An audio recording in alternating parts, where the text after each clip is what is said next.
Hey everyone, and welcome to Order Up, the Final Order Cutoff show. Today we're talking about the comics will be on Final Order Cutoff this Monday, February 2nd. Some major titles, some absolutely amazing books to discuss, and some phenomenal guests that you will not want to miss out on. So stay tuned after this opener.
Hi everyone, I'm Mathias Lewis, and I'm here to talk to you about FOC, or Final Order Cutoff. It is the last chance that we, the comic retailers, have to finalize our orders for comics releasing roughly 3 to 6 weeks out from the Mondays we finalize our orders. We deal with this every Monday, but this is important to you, the consumer, because it is the perfect time to reach out to your local comic shop if you want any specific or guaranteed items. If you want the Jim Lee or Dan Mora covers of Justice League Unlimited, reach out to your local comic shop and let us know. If you want the new issue of Lilo and Stitch, this is the perfect time to tell us. Because as long as you can get us the orders before Monday at 6 p.m. Pacific Standard Time, that will give your local comic shop retailer enough time to finalize that order, adding in whatever it is you want, so they can guarantee when it releases, we have a copy set aside waiting for you. So, always reach out to your local comic shop before 6 p.m. on Mondays with the comics you want. The sooner, the better, to guarantee they're waiting for you. I love every time that I'm wearing the same shirt in the show that I was in the opening. So, hey everyone, today we are going to be talking about the comics that are on Final Order Cutoff for February 2nd, this Monday. A lot of great ones. And to remind everyone, well, we're going to talk about the big highlights, the hot books, all those amazing covers that you want to see. If you want to see absolutely everything that is on Final Order Cutoff each week, there are 2 key websites we recommend you check out. If you're a fan of Marvel, IDW, Dark Horse, Distillery, Boom Studios, Ignition Press, Kodansha, Square Enix, and more, you're going to want to go to prhcomics.com for Penguin Random House. prhcomics.com presents you this website right here you see. And then instantly you can see FOC for this week. You click right here and you can get it. I'll zoom it or lower it a little bit more so everyone can see right there. You click that and that will bring you to a delightful page like this. We recommend sorting it A to Z so you can see everything that PRH Comics has to offer. But if you're a fan of DC, Oni, Dynamite, Image Comics, and others, you're going to want to go to lunardistribution.com. Lunar Distribution is the home of those incredible publishers. And if you scroll down a little bit from this website, you can see upcoming FOC. Make sure you're clicked on the right date. And you can see all of the incredible comics on FOC from Lunar Distribution. Now, how are you doing today, Kyle? Well, I'm thinking about, we need to redo the opener, or redo the intro video. But like, I'm trying to remember the last time I bought a Dan Mora cover on X-Men. Like that was what I was scrolling through my brain doing, just then while you were talking about the website, just trying to go, wait, did I miss one? Anyway, it's going to be that kind of day for me, guys. It's going to be ADHD all over. But no, it's good. And it's something that I wanted to mention, because I had this conversation with my LCS this week, right? They placed their FOC order way before 6 o'clock. That's when they're cut off. But something we don't talk about often is that every shop operates a little differently. It's now is a good time. Again, it's early in the year. We're kind of getting settled in for the new year. Now is a good time to talk to your LCS about, hey, what is the best way I can handle FOC for you as a person who's ordering? what time do you need my list by? Do you need it by Saturday? Do you need it by, when do you need it to be successful? And kind of filtering your way you handle things that way. That way, when you go to order all of those absolute covers, you actually get all of those absolute covers that we're seeing on screen right now. Absolutely. I mean, every week I get to hear myself say 6 p.m. Pacific Standard Time on Monday.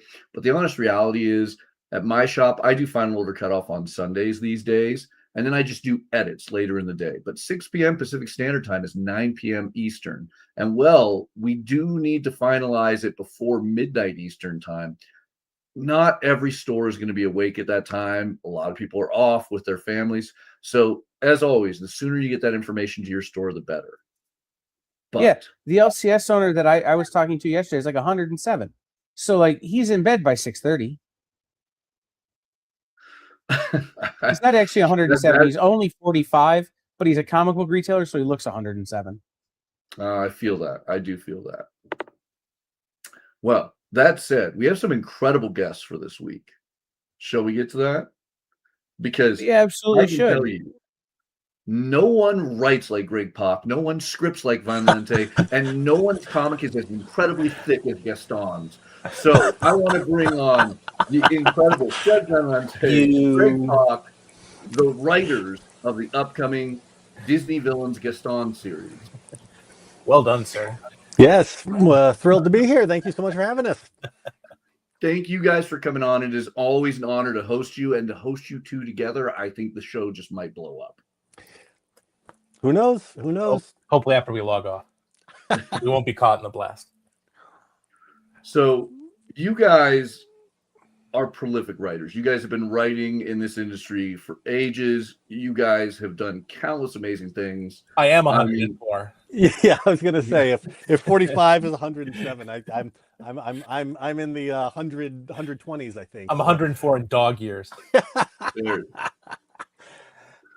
So just to catch everyone up, right now, Greg, you're doing a ton of incredible books like Supernatural.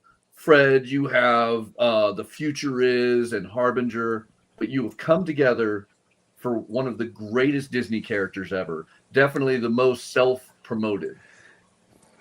Can we talk about? Yeah, he'll tell you. He'll tell you he's the best Disney character. He will indeed, because he is. Just ask him. Yeah, we got approached by Nate Cosby, our old buddy from, back in the day, Fred and I were writing a lot for Marvel together, and we worked on that incredible Hercules book at Marvel, which starred Amadeus Cho and Hercules as a couple of incorrigible scamps, and we had a ton of fun writing Hercules, this very, very conceited and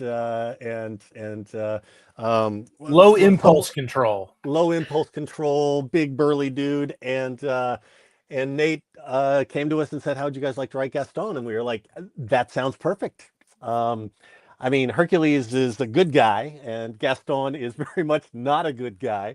But they're both fun comic characters, and writing characters with massive ego is always a ton of fun. And they both also they're kind of buddy books, although Gaston is sort of an anti-buddy book in that, as you can see on the cover there's Le Fou, his feckless, not feckless. Gaston is feckless. I would say Le Fou is more gormless. Would you say, Fred?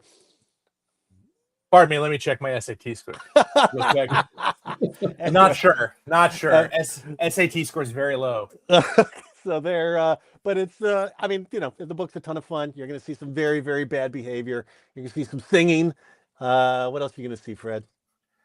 What's fun about Gaston is that in a world that's filled with anxiety and doubt, Gaston never doubts himself for a second.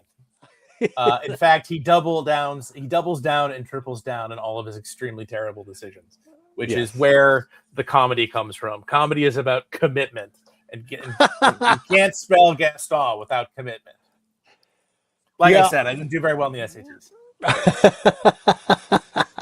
It's gorgeously drawn by Milena Chica. Oh my God. Oh my God, what am I doing here? Greg, it's right there on the cover. Ciccarello. Yes, it is right there on the cover. Ciccarello. Yeah, Milena Ciccarello, who is phenomenal.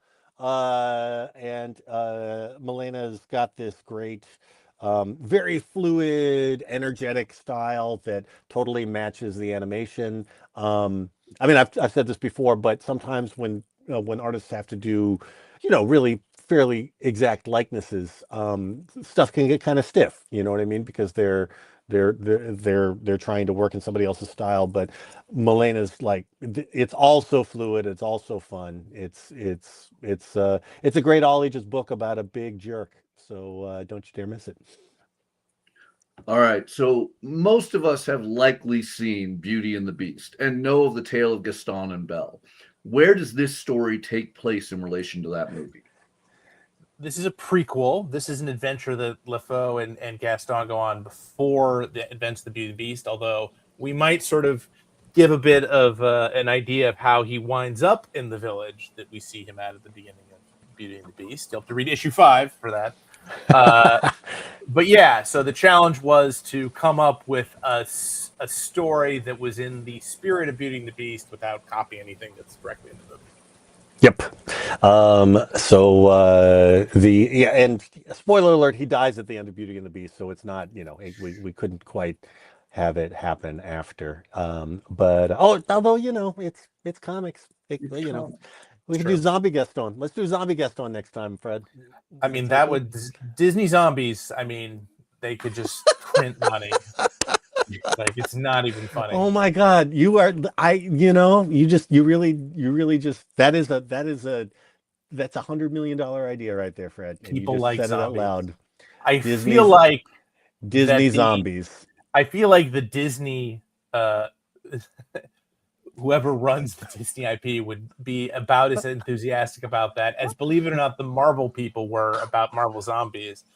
Nothing was more horrifying to them, pun intended, than the success of Marvel Zombies, because this was before the Disney sale, right?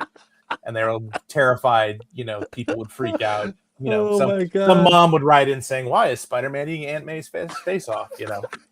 So when I inherited, just quick anecdote. So I inherited Marvel Zombies from Kirkman, right? And so I did Marvel Zombies 3, and they were like, "You can't use any character that will ever be in a movie ever." They're like, "No Wolverine, no Spider-Man, no Fantastic Four, no X-Men." I was wondering why Machine Man was in that. Exactly. That's how Machine Man, fortunately and unfortunately, once Incredible Hercules became a big hit, they were like, Van Lente's the guy to send on suicide missions. Except I annoyed them by I kept surviving. Like, I kept coming back. And they're like, "God damn it." All right, what other crazy shit can we come up with to have him? Oh my God. But yeah, you did the Taskmaster book. You made I did the Taskmaster book. Yeah, yes. No, exactly. I was they gave me my helmet and bayonet and send me out against an entire tank division, and I kept coming back. They're like, This guy keeps making us money. This guy, how dare Grr. Yeah, Gaston's also got we got other fun stuff. We got transformations. You're gonna see Gaston as you have never seen him before. Yes, exactly. And we got magic, because it's a Disney, it's an enchanted fairy tale Disney story, fairy tale world. Yes. Different kind of magic than what you may have seen before in a Disney story.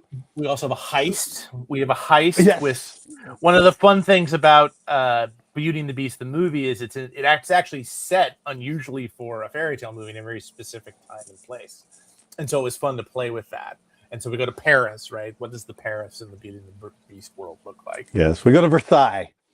Yep. Mm-hmm. Now you don't need to go to France. Just read our comic. Yeah, exactly. I'm sure French people would totally endorse that.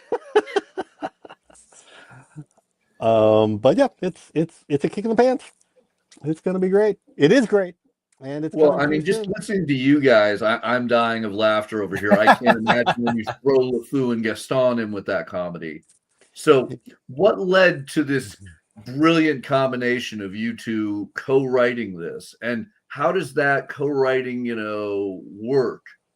Like, does somebody take Gaston and somebody take LeFou? Do you guys work together on this? Like, how does this all pan out? So what? This is the fourth title we've co-written together. Let's Something see. like that? We did Incredible Hercules, Alpha Right. Flight, Weapon X, Right, and this. and now this. Right? It is the four. Right? It is Yeah. four. Yeah. We is that it? I feel like Well, we make pitched comics like some the of- pros, but that's Oh yes, yeah. book. That's right. That's right. Yeah, I mean, we from the beginning, Fred and I mean, we got to because I think when we first started working together, somebody was like, "Well, one of you should plot and the other should script or something," and then we got together and we're just gonna we get together, we talk through the story, we figure it out, and then one of us sits down and like hammers out the page by page, and then we split up the pages. One of us writes the first half, the other writes the second half usually, and then we just edit each other. We just send it back and forth, and we just and we're I think we're And there's from the there's also a third collaborator involved in the process, which are the fine folks at Disney, which have their They have their own opinions about how their characters are supposed to be represented. So yes, so this was unusual, and then we basically had a fairly detailed outline because we had to get licensor approval. Yes. And then we just kind of we do halvesies, right? If you finish the previous half, you start the second half, and vice versa. Yep. I mean, every once in a while, like on some things, if one of us has a very particular affinity for the opening and the closing, sometimes we would do it that way. Like somebody would write the first 5 and last 5 pages, and the other would write the middle 10 or something. But I purposely leave the characters in a really tricky place in the middle of the issue before I turn over to Greg just to mess with him? Who can say? You can't prove it either way. To me, that's a gift. That's a gift. Give me That's right. problems. Give me more problems. Keep them on the toe. Keep them on their toes. Exactly. That's how great art happens. Not from poverty. No, poverty does not help great art. Not drugs, kids. Not drugs. Just from creative challenges. Yeah, I don't know what I'm talking about, but yeah, no, it's. I think the good thing about our collaboration is that from the beginning we also were both like, hey, if you make my stuff look better, do it. You know what I mean? Like, yes, very true. Very little ego involved. I would also. I like collaborating with Fred because I can kind of just indulge. You know what I mean? Like I will cram 6 jokes on the page when it really should have 2 or 3, and then because I just like them, so I just put them all in, and then it's up to Fred to cut some of them if he feels like they need to be cut. Really, our job is to make more work for the other person. That's the whole scheme here. It is also actually delightful sometimes, where sometimes like. Maybe you were the one who came up with a certain bit and you put it in the outline, but then the other person's the one who actually writes it, and then it comes back and it's freaking amazing, probably better than you could have written it yourself, and you're just laughing like an audience member. You know what I mean? Like, but it's an absolutely delightful process. Love it. All right. So we know this takes place before Beauty and the Beast, before Gaston is in the infamous village. Yes. What is the opening pitch? What is Gaston doing in this comic?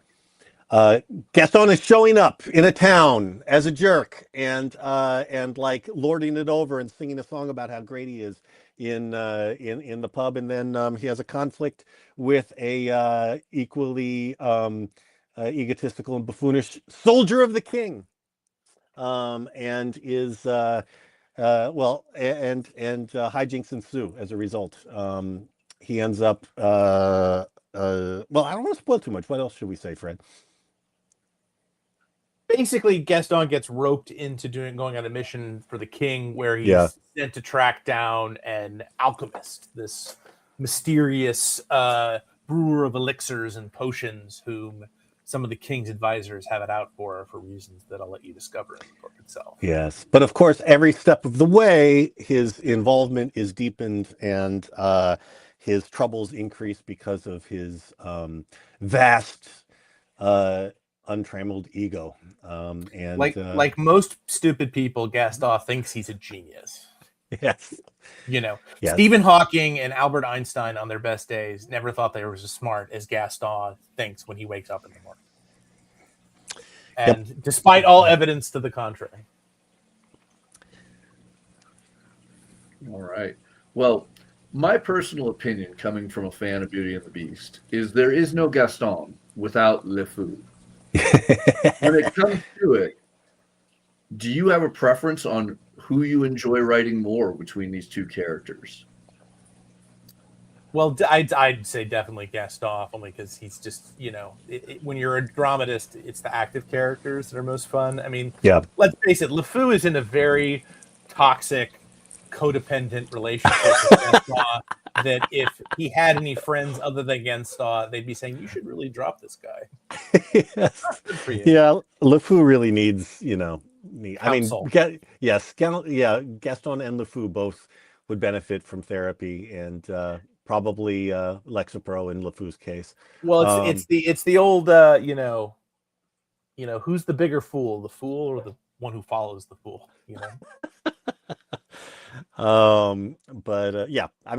LeFou's kind of hilarious too, because he actually, he does this thing where he has the right idea, like he has better plans, and he will propose them, and and what's great is he's probably the only person who thinks more highly of Gaston than Gaston does. exactly, like through his own actions and suggestions, being rejected, LeFou is constantly getting confirmation of what a clown Gaston is, but is incapable of processing that.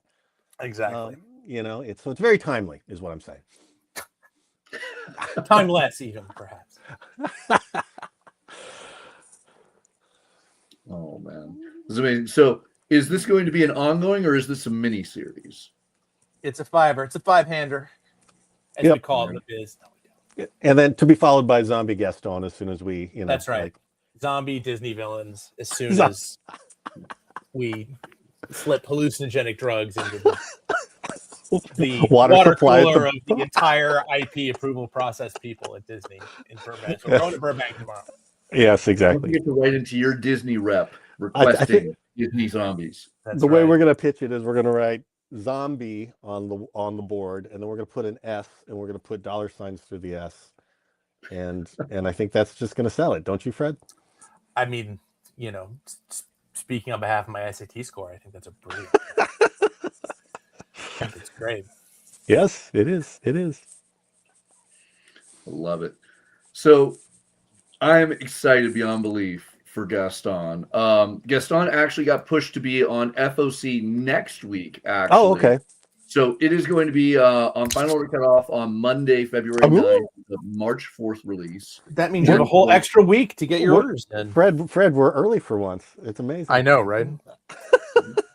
And then we have the best possible release date for Gaston 2 is April Fool's Day, April 1st. Oh my gosh, that is That's why they incredible. bumped it. Actually, that is phenomenal. I love it. Hey, can I plug something non-Gaston related? I would love it because I was about to talk to you guys about what else you guys have coming up. Amazing.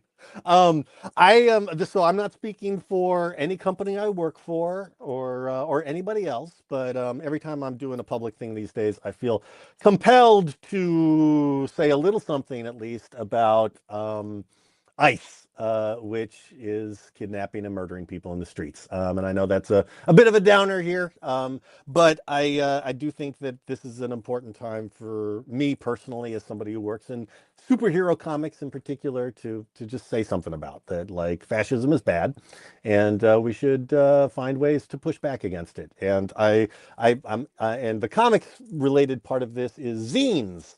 I'm making zines, and this isn't really focusing that well. There we go. So I made this zine called Find Your Organizing Home in NYC. And it's just a cool little 8-page zine that talks about how you can get involved with some of the groups in your area that are actually doing things to push back. There's lots of people out there. There's always something we can do. This little zine is particular to New York, but there's stuff in there that would be helpful to anybody anywhere. And I just encourage everybody to look around, meet your neighbors, find your neighbors, and find a way to do something. You can get that zine. Just to piggyback on that, Greg and I are involved in an organization called Comics Action. That's, yes, specifically NYC.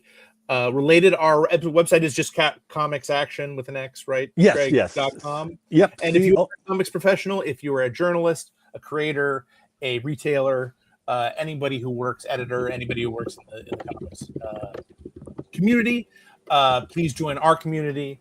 You can sign up right at You can sign up for the newsletter there. So there's a newsletter at Comics Action, COMIX. X. Yeah. Yeah, X. COMIXACTION, Comics Action. And there you go. Yeah, and we're going to be doing some more events and stuff, and would love to see you. Also, and if you want to get that zine, go to gregpak, GREGPAK.net, and it's downloadable there. Oh, I love that. No, that is absolutely amazing, and very, very valid. Something that I'm hoping many of our viewers will take the time to check out, and hopefully, as always, the goal will make the world a better place with this. Exactly. Appreciate you, Mathias. Yeah, but now I have the hard transition of like getting back in a more traditional licensed comics. That's right. Greg, you have another comic that is on FOC this week. What's that? Starring two young boys in a car. Oh, yes. Can you talk to us about Supernatural #5? Oh my gosh, Supernatural! This book is so much fun. I've been having a total blast working on this book. And it's based on the TV show that you may know. It was on for 15 years about two brothers who drive each other up the wall and hunt down creepy crawlies, all kinds of supernatural things. Our comic book series takes place sort of in the tail end of the first season. So it's in between episodes, and it's basically back during Monster of the Week time. So every issue there's some new supernatural thing that they're grappling with, and they're mostly done-in-one stories, though there is a bigger arc with a new villain that they're grappling with. And of course they're grappling with their own tragic pasts. Like their mother and Sam's girlfriend were both murdered by a demon. Spoiler alert. And they're still grappling with the emotional ramifications of that and searching for revenge and finding all these mysteries. This cover, you can see a jackalope on this cover. Yes, there are demonic jackalopes in this issue. This is also an issue with a Old West hanging judge. How does that happen in modern day? Well, you'll have to get the issue and find out. But the whole series has been a blast, and I have just been blown away by the response. People really seem to dig it. It's been a lot of fun for me personally to work on, partly because Fred, and I think Fred will this will resonate with Fred, because we had so much fun during that Hercules storyline because of the relationship between those two characters, Hercules and Amadeus Cho, and it was just amazing to have this chance to explore this, it's basically this, two dudes who love each other and at the same time drive each other up the wall, and same thing with these brothers. And that's just a really fun dynamic to be able to work with over multiple issues and in a lot of different ways. And so it's been a real kick. So hope you'll check it out. Supernatural. Okay. So would you say Dean is Hercules and Sam is Amadeus? It's a little bit, that would be kind of close in that Dean and Herc are both the sort of cockier ones. But at the same time, Amadeus and Herc are both Amadeus and Herc are both kind of Dean, right? You know what I mean? Sam is, that's a really tough one. Amadeus and Herc were it's sort of like there's always like, well, there's the straight man, and then there's the loopy one in Incredible Hercules. They're both the loopy one. Sam's a bit more of the straight man in Supernatural, but yeah. Anyway, but I think you'll get a kick out of it if you haven't, and also you don't have to have watched the show to get into the comic. You could, it certainly can help, but we tried to do it in a way that you can jump on at any point. In fact, you can pretty much jump on any issue because it's done in a pretty compact way. Yeah, and this one is an ongoing, correct?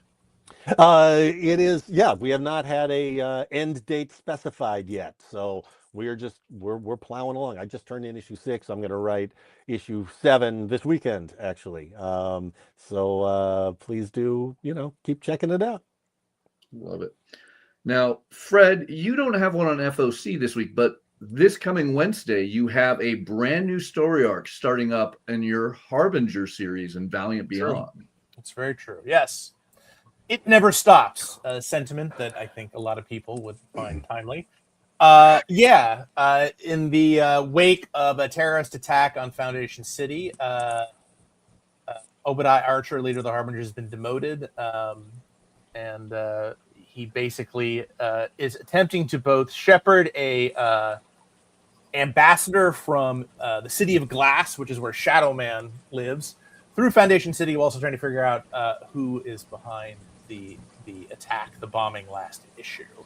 And they end up going to a prison for superpowered female persons to investigate. And bad things happen because a body hopping assassin has been assigned to apparently kill the ambassador. So Archer has a lot of problems. Hence the title of the arc. Now, Fred, you are obviously not a stranger to Valiant. You've been writing since the VEI era. Yep. Under the previous ownership of Valiant. What is it like now doing the Valiant Beyond with this reborn universe? Would that be safe to say? Yeah, well, it's almost an ultimate universe. It's absolute Valiant, you might say. And I'm sure the publisher would want me to say that. I hear him talking to me from Buenos Aires. But it's fun. We're reimagining the whole universe in a really fun way. It was the Valiant's idea to make Archer the head of the Harbinger team. I don't think it's like I'm making headlines by saying the Harbingers have always been Valiant's answer to the X-Men. So I thought, well, what can I do with Harbinger that the X-Men couldn't do because they have to coexist in unity with the rest of the Marvel universe? And so I basically had a benign takeover by superpowered people. Foundation City is allegedly for everybody, but has been completely taken over and is run by people with superpowers. My attitude about mutants is the same way I have about vampires. Like, they're apex predators. Like, if they actually existed, I don't think the rest of us would have a chance, despite any limitations. So it's very interesting too. Harbinger is a political thriller, essentially masquerading as a superhero title. And it's been a long time since I've written a straight up superhero title with people with powers and masks and stuff. So I'm really it's my first time doing like X-Men Teen Titans soap opera, and it's super fun. That's awesome. But now, removing the superpowers, you have another group of incredible heroes in the book The Future Is. Yes. Can you talk to us a little bit about what's coming up on The Future Is? Because I believe it's issue number 11 is coming up on FOC on February 16th. It is. That'll be we'll be about halfway through, maybe 4/5 of the way through the most recent arc, which is called Glass Heads, which is the Black Mountain hacker team is trying to defend a cutting edge institute that helps nonverbal children that is under constant hacker assault from a mysterious entity or entities called Lulz, that is this sort of terrifying creature you can see on the covers of all the various issues. Shout out to Greg. There's also a jackalope in The Future Is. That's cool. He in The Future Is the hackers, because this is obviously in the future, hence the title. People interact with the internet with these sprites, these animal avatars, and one of our main heroes. Country music jackalope. Approved. Named Slim. It was a lot of fun. And our, what's cool, and I'll just plug this, like I found this out from our publisher last week. The issue numbers, the numbers for number 10 of The Future Is are actually higher than our issue numbers for our orders for number 1. That's a big deal. Our numbers keep going up. I don't need to. Anyone who knows comics retailing, who can hear the sound of my voice, know how cool and unusual that is. And so, thank you everybody for supporting The Future Is, which isn't ongoing. It's at least in the sense as we are committed to 60 issues, 60, and we're sticking by that. In fact, we just had a story meeting about next year's stories yesterday. That's fantastic. So we're chugging I along. love it. So the answer here is, if you want your comics to continue upping their sales, you need to add more jackalopes. Yes. Exactly. I think Greg and I were sharing a brain here, which I already There you knew. go. but- Or just get Fred Van Lente to write your books. That's right. That's right. You hear that, publishers? Specifically, I have 2 words for you, and those words are Disney zombies. Yeah. That it is. I swear to God, Fred, it's just shoveling cash into your coffers. They don't have to be. They don't have to be Disney villains either. They can be zombie princesses. Yeah, They yeah. can be zombie talking animals. They can be all of the above. All zombie Bambi, man. I mean, that's. I feel that one would have to be an ongoing. I mean, even better, Bambi's dad. Zombie back. Bambi's dad. He's back. Man Zombie is in Bambi. the forest, and I don't care. I'm zombie Bambi's dad. Look out! Man, oh You yeah. mess around Oh, him, yeah. you get the horns. You get the horns from zombie. Oh my God. It writes itself. It really does. It does. It does. I feel at that point it'd be easy to get the jackalope in there. There's already a rabbit. There's horned creatures. Now I'm worried someone Disney's going to watch the show and be like, I'm just going to pass this off as my idea. Greg who? Fred who? What? No, but they will be so charmed by our That's right. obvious vibe and our incredible screen presence that they will realize that this brilliant idea cannot happen without our participation and and the rich rewarding for that. we have to get by charm. Now we're in Exactly. Yeah. Right. Exactly. Well, as long as it surpasses the SAT scores. That's right. That's right. Don't look at us. I need some hackers who are fans of the Futurist to go in there and change my SAT scores. There you go. All right. So for everyone at home that wants all the updates on when you guys will finally be doing Disney Zombies, where can they find you guys online? I'm just Fred Van Lente everywhere, Blue Sky, Facebook, etc., Instagram. I am gregpock.net on Blue Sky. And I have a website. My work website is gregpock.com. And my community action blog is gregpock.net. Those are the primary places you can find me. I am on Instagram too, gregpocknet on Instagram. And Pock is spelled P-A-K. Oh yeah, it's right there under my chin. So you don't have to guess. Look, I'm pointing at it.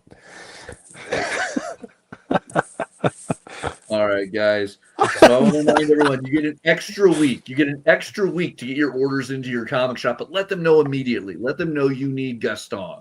Because who doesn't need Gaston? I can tell you, Belle needs you. There you go. Awesome. All right. Thank you guys so much for joining us. I cannot wait to read the entire run of Gaston. I cannot wait to have more jackalopes in my comics. Excellent. And I couldn't have them without you guys. So Appreciate you so much. Thank you.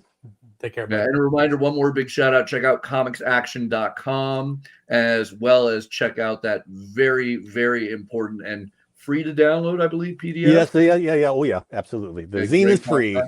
gregpock.net. Awesome. Thank you guys so much. Thank you. Y'all take care.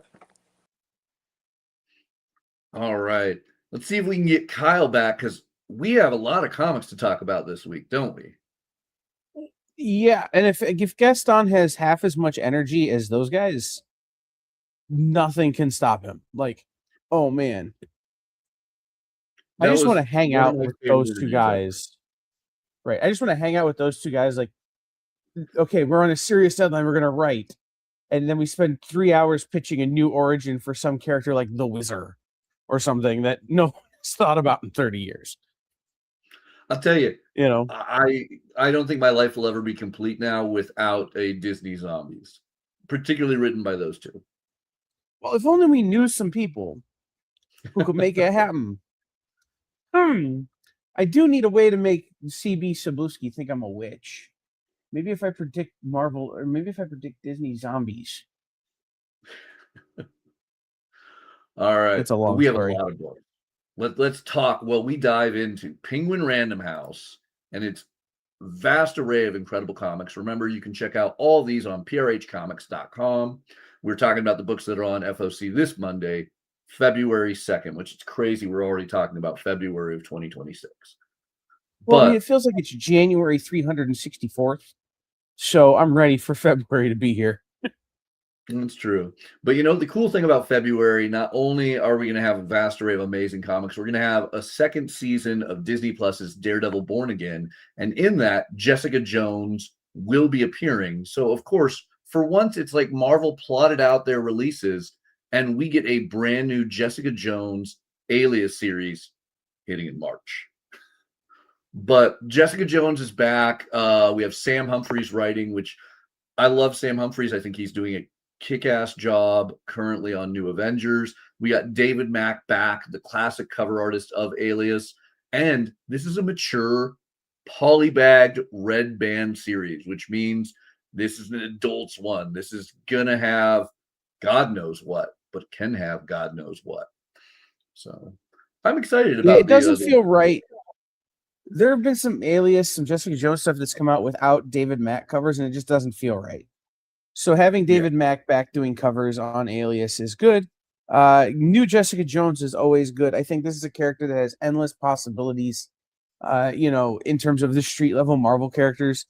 As much as I don't care about the new season of Daredevil because I haven't watched the old season of Daredevil because I'm a schmuck and forgot I needed to. I'm just excited whenever we get more Jessica Jones. I've been a fan of her since, this whole character was played by Jennifer Garner. So let's just keep the Jessica Jones coming no matter where we have to put her. Slightly different Alias, but yeah. It's based off a lot of the same stories.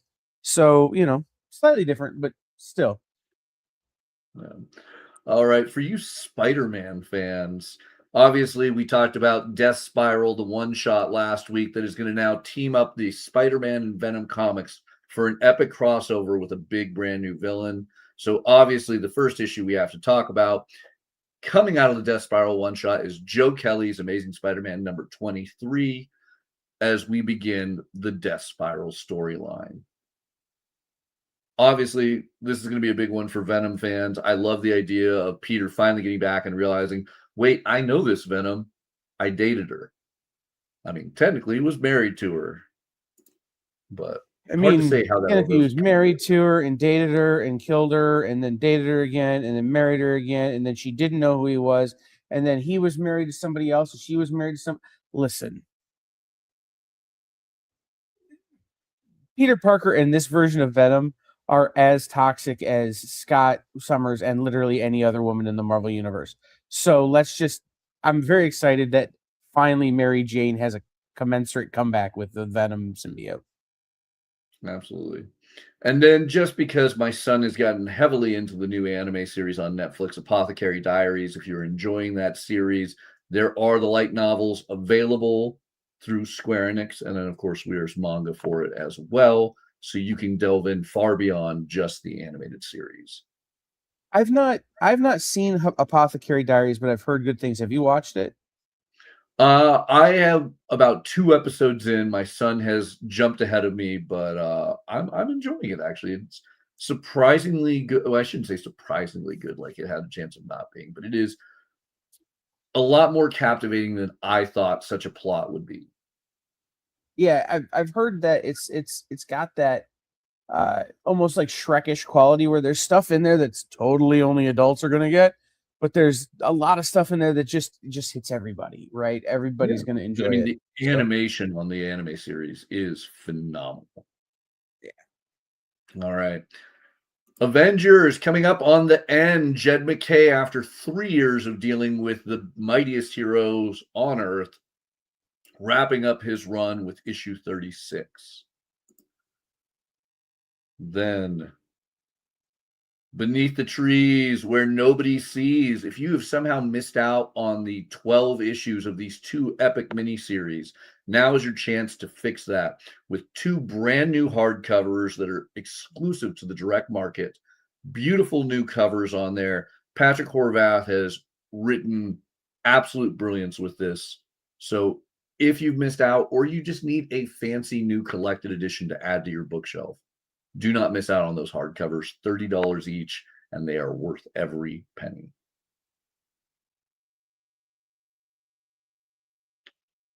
Then so many great books on there, a lot of awesome covers. I'm adoring scrolling through this, and I wish I had the time to talk about everything. But the one that I want to spotlight is a new exorcism. We've already had an exorcism at 1600 pen, and there's some people who wish that that happened in real life too. But now there is a new exorcism across the pond. Yes, Hannah May Rose, or Hannah Hannah Rose May, I got it right this time. Hannah Rose May is back with her exorcism miniseries. This is now Exorcism at Buckingham Palace, because when the royal family dies unexpectedly at sea, the next in line for the throne is the least likely person to take England or the United Kingdom as a whole by charge. And it's likely someone who is going to give in to their demons before letting the sun set on the British Empire. I am very excited for this new piece. I think that the last miniseries IDW did with Exorcism at 1600 pen was phenomenal. To return to this with a new location, a new political feel, and an even darker vibe has me beyond excited, because I expect there are still big things to come from Exorcism at 1600 pen. Yeah, I have a little bit of a trepidation, I guess, only because I haven't seen the interiors yet. Volume 1 of Exorcism was a different artist, right? Exorcism at 1600 pen was Vanessa Del Rey art. Yes. So I loved that art. I loved the way that book looked. I'm totally interested to see the direction that Kelsey Ramsey takes it. And Kelsey Ramsey's a hell of an artist too. Like, not trying to diminish that in any way, but like, I love the first volume so much. I'm a little bit anxious about the change in artist, but I think that Kelsey Ramsey can do a hell of a job. I'm just excited to see what it looks like inside. Absolutely, yeah. That cover we have currently on screen is a Kelsey Ramsey piece, so I'm very curious. You're right; it is going to be a change, but I think it'll be a good change, because we're going from DC to London. Right. And is it just the sensibility makes more sense for this version of the Exorcism? It would be interesting to see. Absolutely. IDW is going to continue it on, though, with some big Godzilla, because Godzilla has fought Boston. He's fought Chicago. He's fought Kansas City and Los Angeles. All of them now getting reprinted as $13 hardcovers. Not something I necessarily think we need, but if it's your city, I could see where you want the hardcover edition over a single comic. So yeah, it looks now, kind of show, like, signed by your mayor. Yeah, that would be a very unique and cool way to do it. But Godzilla is not done with his American travels. Boston, Chicago, Kansas, and LA were not enough, as he takes it now to Portland. Yes, it's Godzilla versus Stumptown, and he's going to make it Stumptown. I mean, oh, you think that's bad? You should read the solicits there, Kyle, because as they put That's it in not there, what I'm. That's not what I'm doing. That oh, they did Boston, Chicago, and Kansas, and they didn't do homages to records by those bands. I'm actually kind of shocked by it too. But look at this wonderful solicit. Oregon, more like Oregon. Rip City, more like, well, we don't even have to adjust on that one. I love the stump down into Stomp Town. So, okay, Oregon is the state. Oregon is the city where I live. Different pronunciations, different places. They come from different native root words in terms of, First Nations words. But anyway, doesn't matter. But I love that line. Oregon, more like Oregon. Well, I'm in Oregon. This is like Godzilla was there already. Well, how else did the Great Lakes get made? Godzilla got angry and dug a hole. Yeah. I'm all for this. Like, we have Colleen Coover doing this amazing interiors. You have Mark Russell writing it. Like, this is going to be a fun book. This will be a funny book. I expect the dream of the 90s would be alive in this comic. If Fred Armisen doesn't show up and what's her name from Sleater Kinney? Carrie Brownstein from Portlandia don't show up, at least like getting crushed by Godzilla, I'm going to be incredibly disappointed. Got to lean into Portland's weirdness, and I think that would be a good way to do it. Yeah, keep Portland weird or kaiju. Yeah, the part that really intrigues me. Or Godzilla's got to develop a man bun and a taste for expensive coffee. One of the two. Gauge earrings. That's the big thing. Gauge earrings. Oh, yeah. Yeah. But, you know, it's funny. We're sorry, Portland. We're not actually making fun of you. We're just trying to find a way to make it. Portland, but I'm making fun of Portland out of love.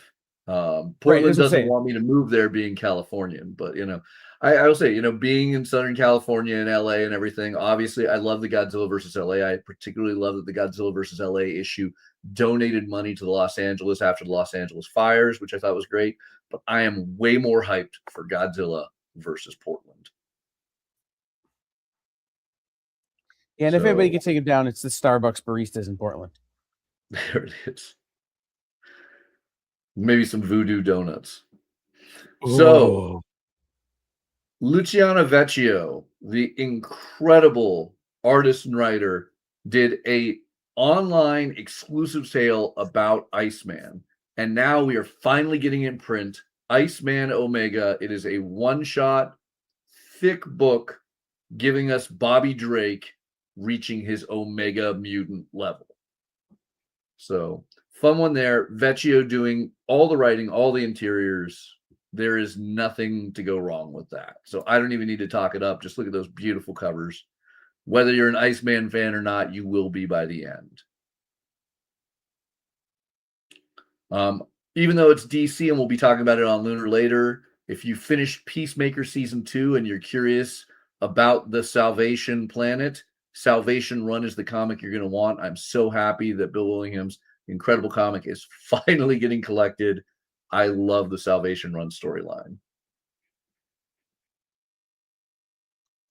We have all sorts of amazing manga titles on there, but the manga title we're going to talk up first, Kyle's at the ready on this, is the manga Bible.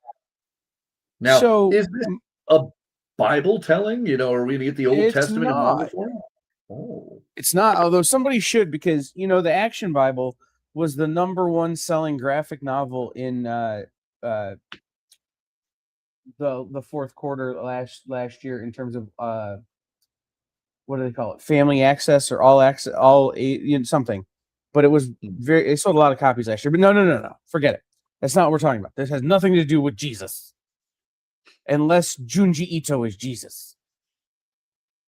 Which could be. No, so this is the manga Bible. This is a non-fiction telling of the story of manga.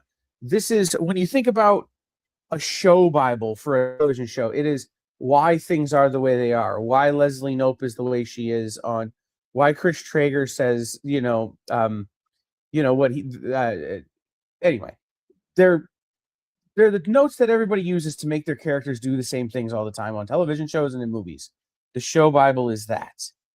This is that for manga. This is why manga is the way it is. So from its ancient historical scrolls to now we have giant things that eat people, all through, to All Might, right? Like it explains why everything is the way it is, and gives you a history of manga. And so often I hear from people, retailers and otherwise, here in the US, they don't understand why kids love manga.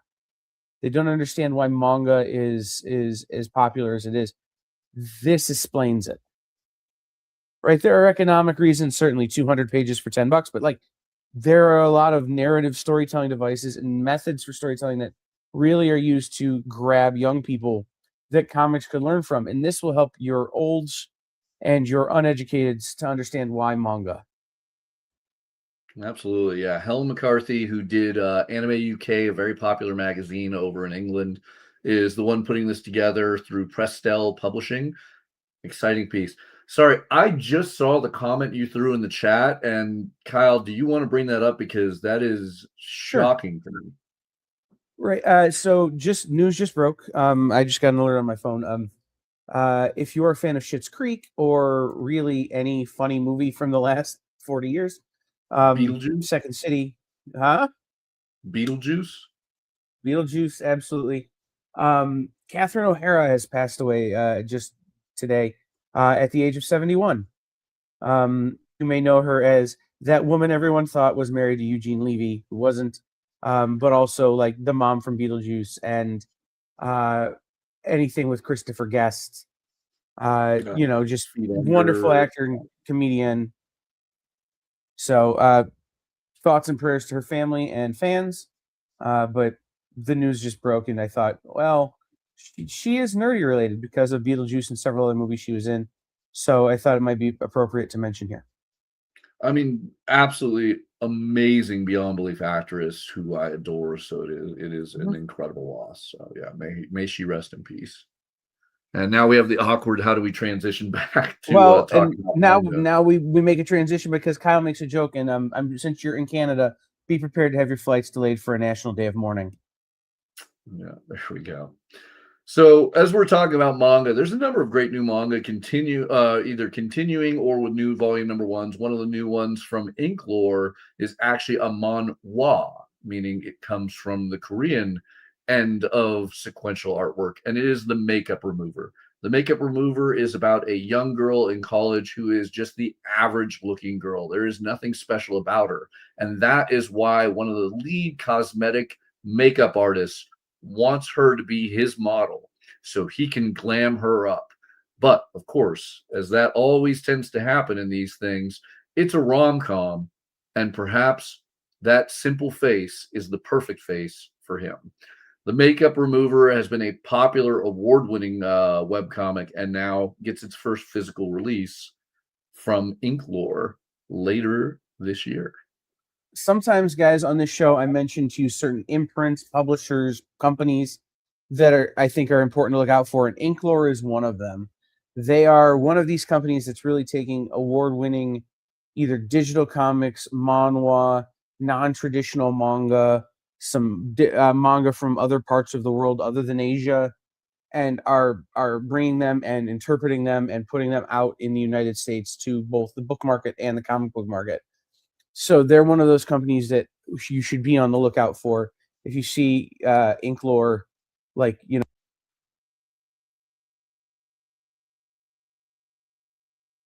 All right.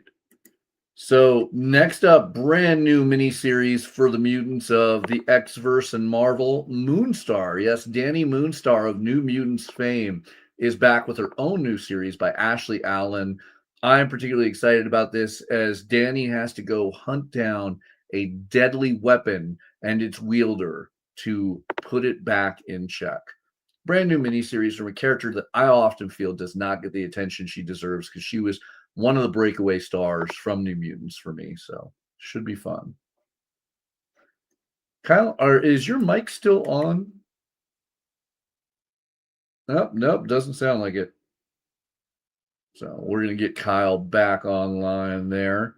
And as we do, I want to talk about other incredible ones like On the Job Training, which is a new josei or older women manga. This is a absolutely brilliant rom-com about two very different opposite people meeting in the workplace and discovering their desire and how to, understand intimacy with one another. So this one should be a fun one. If you're feeling like too much manga that is brought to the US in English is focusing towards the younger audience with the shonen style or shoujo style, or when it is more mature, it tends to be that dark, bloody, or overly sexualized seinen. It is nice to see a josei manga finally being brought. This is coming to us from Love, which is I believe possibly newer sub-publisher in manga. Then the wonderful folks at Ignition Press team two absolutely talented indie creators, Jim McCann and Joe Eisma. I love Jim McCann and Joe Eisma. Whether it be Morning Glories or Mind the Gap, these have been proven brilliant talent, and they are now working together on an Ignition book, The Other Half, which plays a queer detective story in the golden age of Hollywood, as a young socialite who is supposed to be responsible for guarding a very notable and valuable gem loses track of it and has to use the aid of his significant other, a detective, to track it down. I think it, has a lot of potential and definitely kind of gives me that man, what was the name of that Hollywood musical that came out that everyone loved, Kyle? There you go, La La Land. Kind of has that La La Land vibe. Some beautiful covers also, if you take a look there. I am beyond excited for the other half. Makes me wish we had Dan Crary on here so he could give us some interior pages and pitch points for it. Then, A Quiet Place.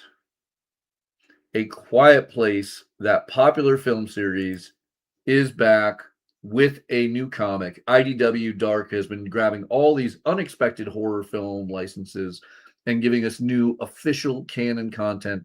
So Phil Hester and Ryan Kelly bring us back to A Quiet Place. I hate to say, I've never seen the films.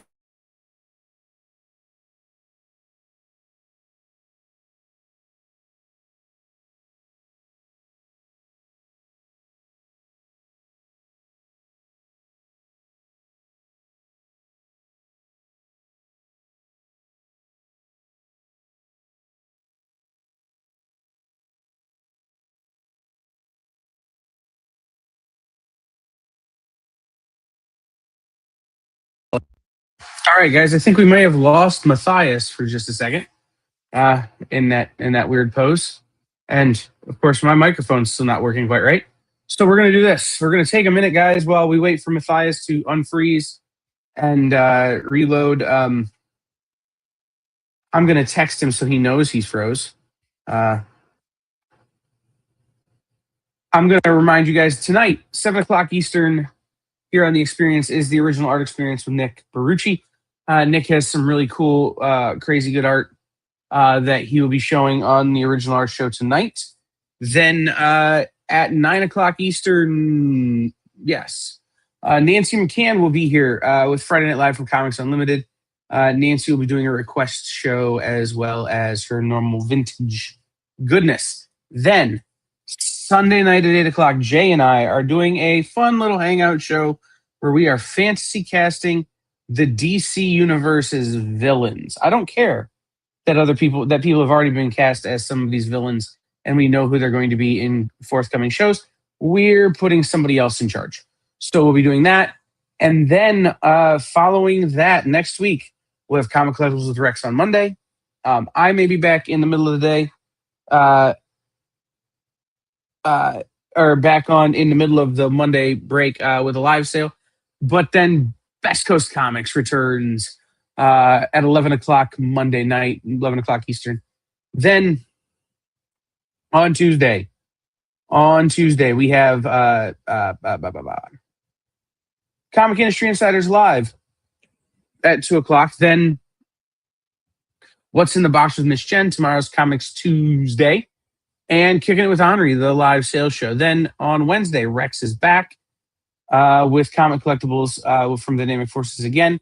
And I will be back with new comics processed and a brand new live sale on Tuesday. Then on Wednesday, sorry. Then on Thursday, we'll have Minutes to Skim It, or we'll have What's in the Box with Miss Jen, the Geek Chat with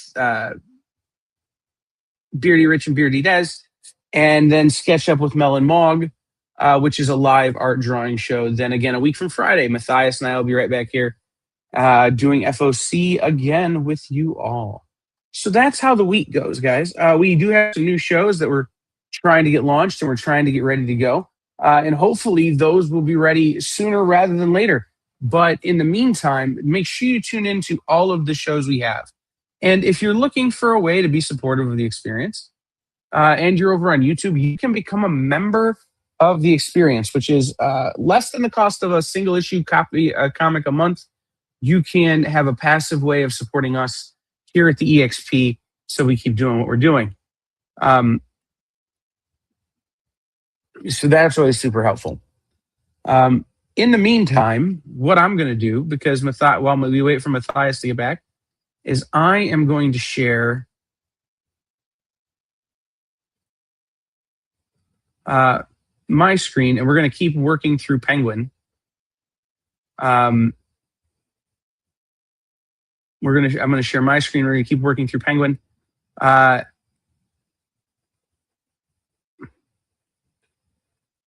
And I don't know exactly what Mathias was going to be talking about, but but we'll keep working through it and just keep kind of moving along here on Penguin Random House. So, oh, hey, there he's back. I'm back. All right. Cool. You need to reshare your screen, but other than that, Mathias is back.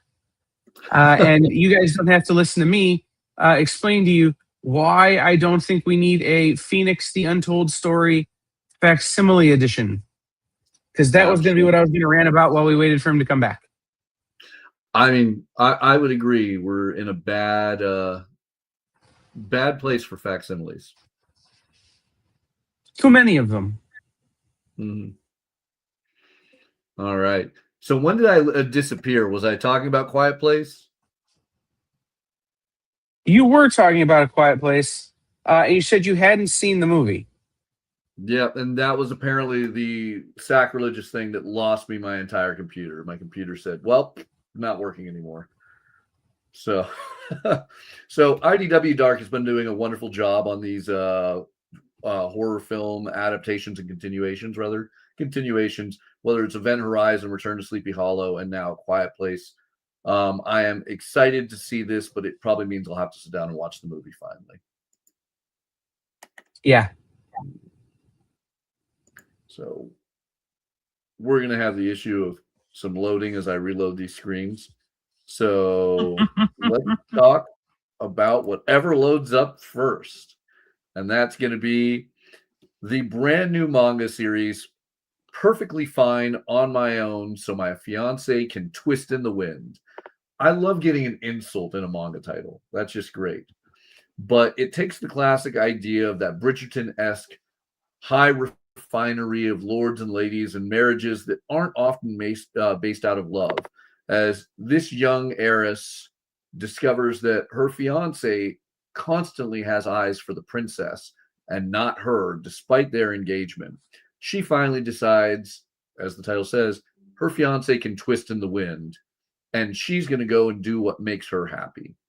Interesting sounding manga from Kodansha, but I like having those twists where once again you get to have the female protagonist go a little bit different there.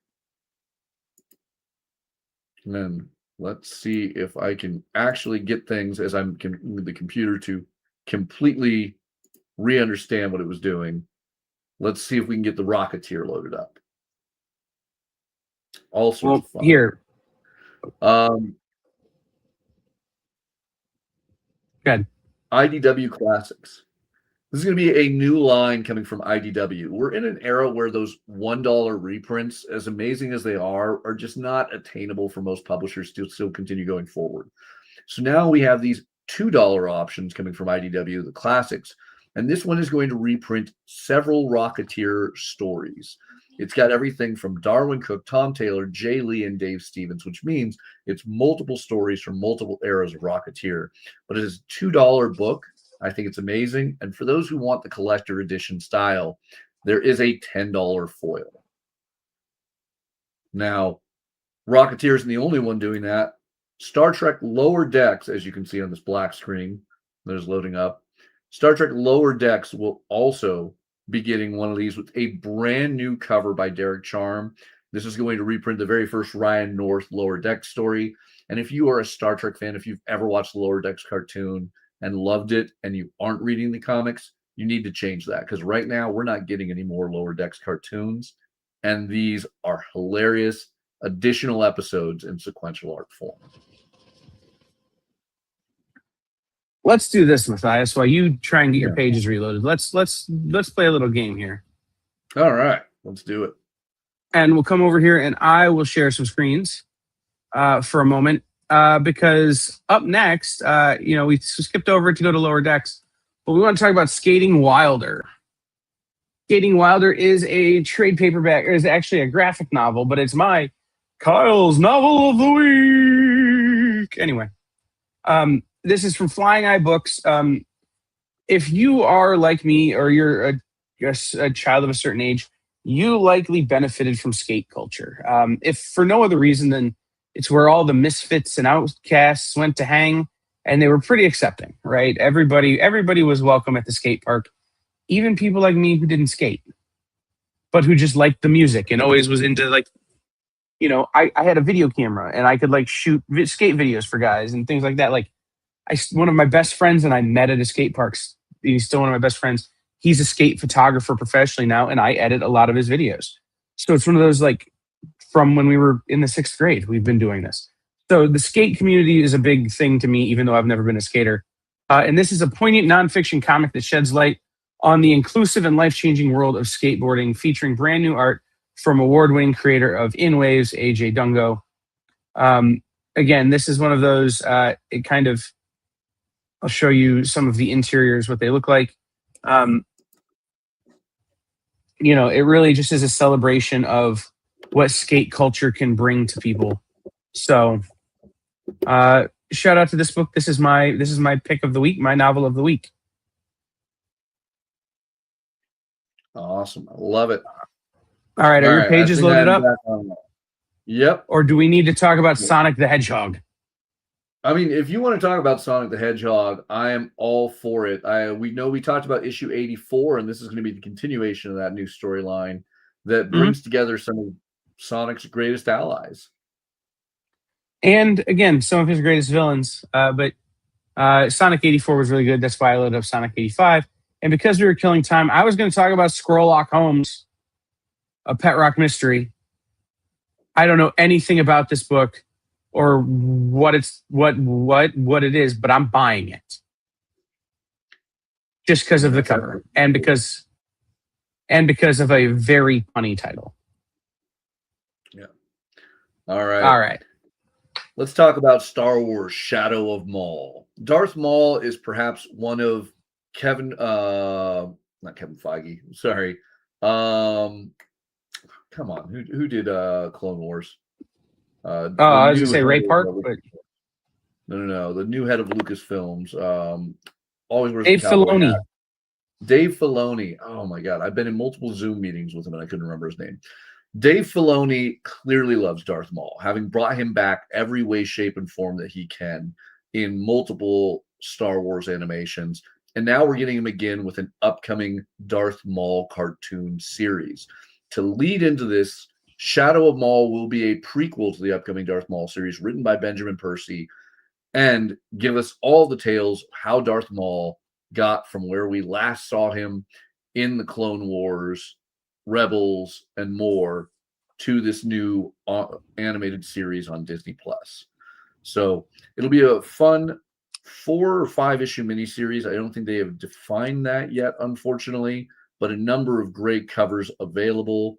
And I mean, who's going to say no to one of the greatest and sexiest looking Sith out there? Well, he is only half a man. True.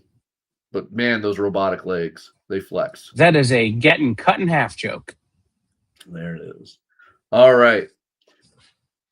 I have been waiting for this for ages. Usagi Yojimbo is the masterpiece anthropomorphic samurai tale of Stan Sakai's that has been going for over 40 years. And I remember having worked with Stan for a good while that there were plans to finally let other creators into the Usagi verse.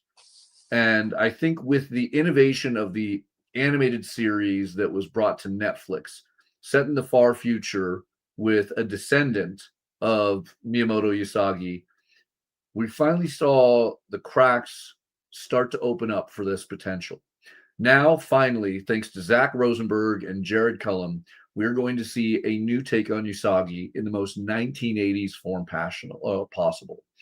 Usagi Yojimbo Kaito 84 deals with Kaito Usagi, one of the descendants of Miyamoto Usagi in 1980s Japan.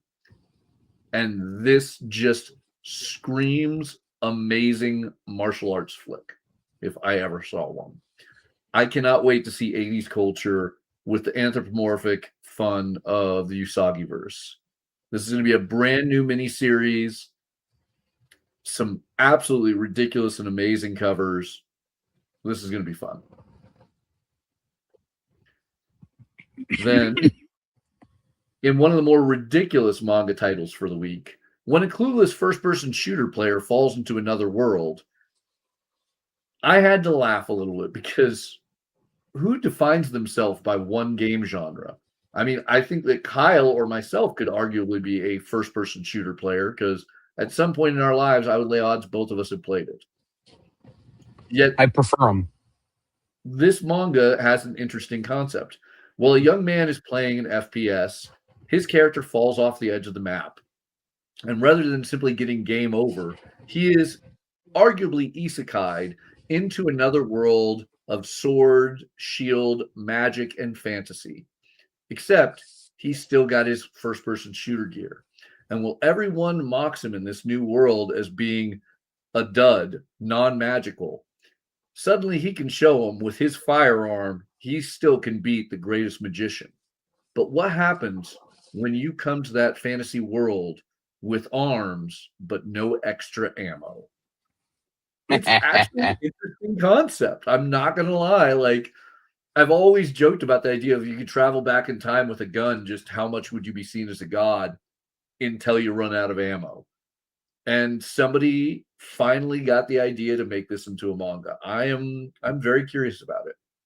Well, it's funny. We were talking about the other week we had Brett Bean on, and we kind of mentioned Dungeon Crawler Carl and how Brett is doing some of the art on that forthcoming comic, Dungeon Crawler Carl Crocodile. Well, I had just started listening to the audiobook version of Dungeon Crawler Carl. And that's actually something they investigate in that book where, these warriors from an army come into the dungeon, but they don't have any more ammo than they had on them. And how long does that actually help you? And it's an interesting question. And I think this is a good way. Sometimes there are concepts that you want to investigate in storytelling that in a regular superhero comic wouldn't make sense. Or in a regular Americanized comic book, it wouldn't make sense. You couldn't do what you need to do with this type of story in 32 pages. So you definitely need the manga style and the longer story, the longer narrative, bigger book to really make this kind of thing, to really get into this kind of thing.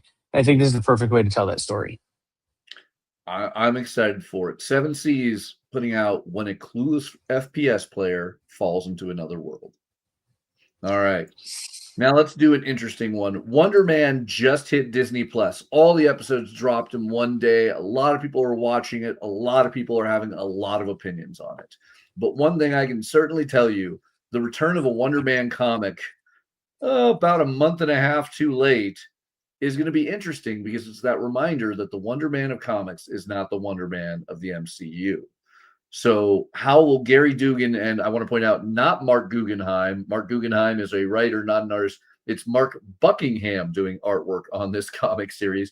How will Gary Dugan and Mark Buckingham revive Wonder Man in a relevant way? Now, the interesting thing is Gary is a brilliant writer, and he is a man who knows Hollywood. So expect this to be a love letter to Hollywood as well as the history of Wonder Man. But also do not expect this to be remotely related to the Disney Plus series. Yeah, I think Jerry Duggan and the people working on this book are going to lean into maybe conceptually similar stories, where again, it is this whole, it's Hollywood, and unless you live in California or specifically in Hollywood, you think Hollywood's a little weird. I think they'll probably lean into that. But my take on all of this is I have 2 Wonder Man original pages of art for sale. If anyone wants to buy them, they should text me. There you go. All right. I haven't watched any of the show, and I didn't order this book. I think I'm going to wait for the trade of this.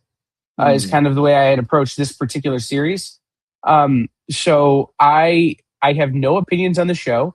I have no real opinion on this book, All I know is I have some beautiful Wonder Man art from the 80s that I don't actually want to sell. But if somebody wants it because of the show or this book, you know, like There it is. There's your if you can't, opportunity. if you can't make a better, if you can't, you know, if you don't have anything else to say, at least sell your art. All right, guys. One last thing from Penguin Random House I want to talk up. It is James Tynion the Force, The Woods, getting a new release, book 1. It is a $17 smaller format trade paperback of the GLAAD award-winning comic that predates Something is Killing the Children, Nice House on the Lake, or any of the other popular things. This is James' big breakout hit from Boom Studios over, I want to say 15 years ago. So opportunity now to grab The Woods. It is the same creative team who would go off to do Wind. Was this, you said big break, but was this his first like major publisher published book? It was, Tynion? I mean, I can't think of one before this. Stuff before, but this was the first one I think that really put him on the map. This was the book that, you know, stood out. It won awards. It got good reviews and attention, and it wasn't a backup in Batman or, you know, something co-written with Scott Snyder. This was his big standalone one, I would argue. Though Something is Killing the Children was the thing that clearly threw the spotlight 100% on him. He was doing some pretty good stuff at DC before Snick. You know, I'm not going to deny, obviously, his Batman run, phenomenal. Punchline. Yeah, was super I mean, popular. like he was Batman, and then all of a sudden Stratosphere, right? So anyway, well, Yeah. we can discuss the finer points of James Tynion's career later. But guys, The Woods is so damn good. Yeah, absolutely. And now, very affordable way of getting it. Now, mind you, there are ultimately a million different ways you can get The Woods. As you can see here, you can, in fact, simply scroll down and take a look, from deluxe editions, traditional trade paperbacks, yearbook editions, and more. But if you haven't checked this out and you want an easy entry point, nothing beats a $17 trade. All right. Now, with that all said, let's pop on over to Lunar, where we're going to rush through all the amazing things there because we have been running late with my computer failures today. LunarDistribution.com will get you this wonderful distributor where you will scroll on down to upcoming FOC. Make sure you're right on the right date, and you'll know because it is absolutely full of absolute titles this week, from Absolute Flash, Absolute Martian Manhunter, and Absolute Wonder Woman. All great. Do we need to returning sell series. anyone any absolutes anymore? I would Like, say is it even an worth? absolute Is it even guaranteed worth purchase. talking about? Yeah. Like, Well, it's you're one of right. those things. Like, if this far in, you still need us to convince you to order absolute, I would like to visit your cave. Right? Like, in the sense of, oh my gosh, how have you missed the boat? I read Absolute Wonder Woman this week and just sat there for like 10 minutes afterwards going, it's so good. I can't even, like, words do not describe how good Absolute is right now. Now, I'll tell you, if you didn't put a pre-order in at your local shop for Absolute Batman 17, go beg Good them luck. for a reorder. It is a must-own. So, as far as more facsimiles, the things we probably don't need more of in this industry, Action Comics 419, the first appearance of Human Target, gets a reprint. And because I know Kyle will hit me if I don't load this up, look at this delightful cover of Archie and Friends 20, our space adventures with Jughead. I want that helmet. I want, like, if anybody knows how to make a replica of the Jughead space helmet with the crown, let him know. He might trade you a Wonder Man page for it. I'd trade you more than that. You want my firstborn? A Story Crises Event 8. I couldn't tell you what happened there, but this thing has blown up on the aftermarket, becoming a $35+ book already just 2 weeks after release. So a second printing is on the way now to get you that. Done with that ever so wonderful new style print. A fun one for you Avatar fans, the Ephemera kit. Now, ephemera, if you're familiar, are things that you kind of live in the moment type of, temporary things. This gives you little artifacts from the world of Avatar. Everything from Katara's necklace, a little Aang glider. You're going to get the blue spirit patch, a Bossing Say pin, paper lanterns, and more. For $28, your chance to have little artifacts from the world of Avatar. I can't imagine why you wouldn't want this. Now, here's a big one. We all know that Absolute Batman 14 blew up for introducing us to the Absolute Joker, a horrifyingly monstrous depiction of the Joker. And I guess Matt Fraction got jealous and decided he was going to bring a new take on the Joker to the main universe Batman with Batman #7. Take a look at your first glances of the new take on Joker, the reintroduction of Joker, as they put it, as you've never seen him before.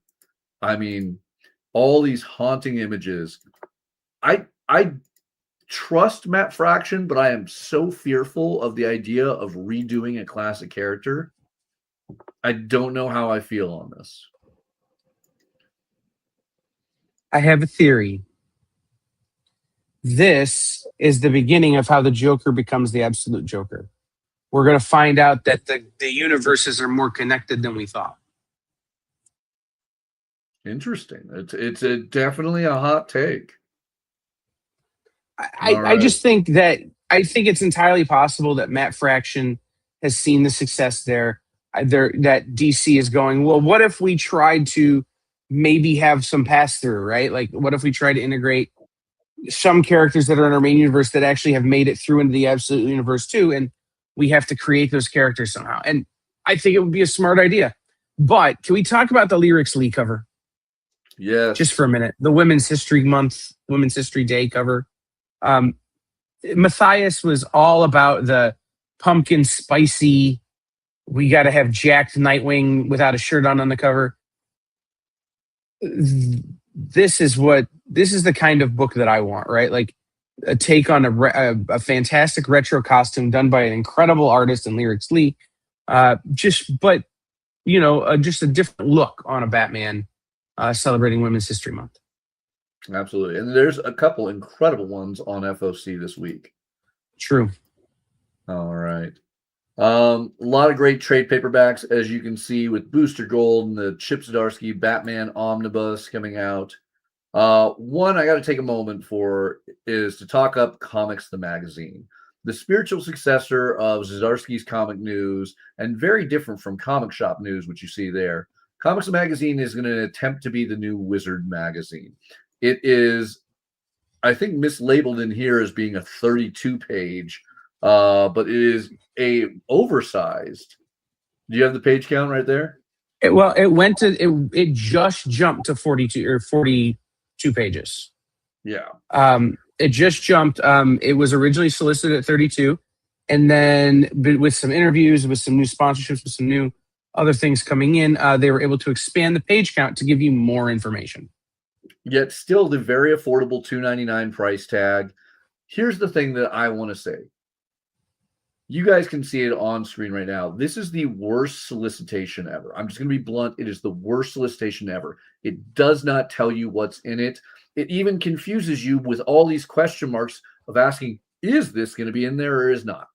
I reached out and talked with the incredible Gabe Yoakum over at Prana and the Comics Magazine, and he gave me a proper rundown. Let me look inside. And I will say, well, initially, this solicit did nothing for me. This solicit did nothing for a large amount of my customers.